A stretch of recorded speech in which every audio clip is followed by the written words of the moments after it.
Wow. To be released siya, I think at the end of this year. That's gonna be entitled Forever.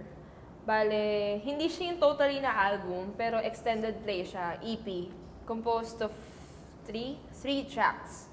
So, yun, included dun yung Forever, yung Tidal Wave, tsaka isa pang song, You're Not Impressed, na i-release, I think, within next month. I don't know. Hindi ko pa alam, pero magre-release din ng mga music videos.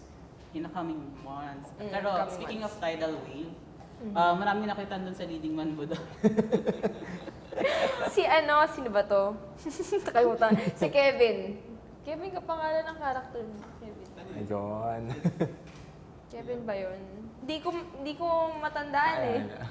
Pero siya, talent po siya, model siya sa US. Kamusta yung experience nung mag-shoot ng music video sa ibang bansa? Sobrang saya. And at first, honestly, sobrang na-overwhelm ako. Kasi, syempre, pag sinabi mong mag-shoot ka ng ibang, ng music video sa ibang bansa, yun, sa US pa, and then parang different production pa, different team. As in like, all American silang lahat. Yun, medyo na-shock ako, medyo na-culture shock ako. And,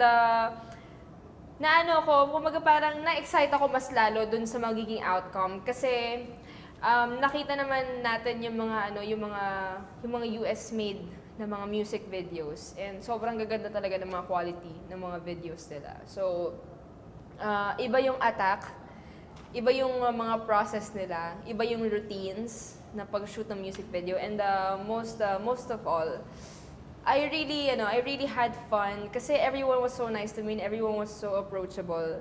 Kumbaga sobrang warm ng pag-welcome din nila sa akin doon. And kahit doon sa sobrang ikli ng panahon na magkakasama kami ng mga team. Talagang parang family yung touring nila din sa akin.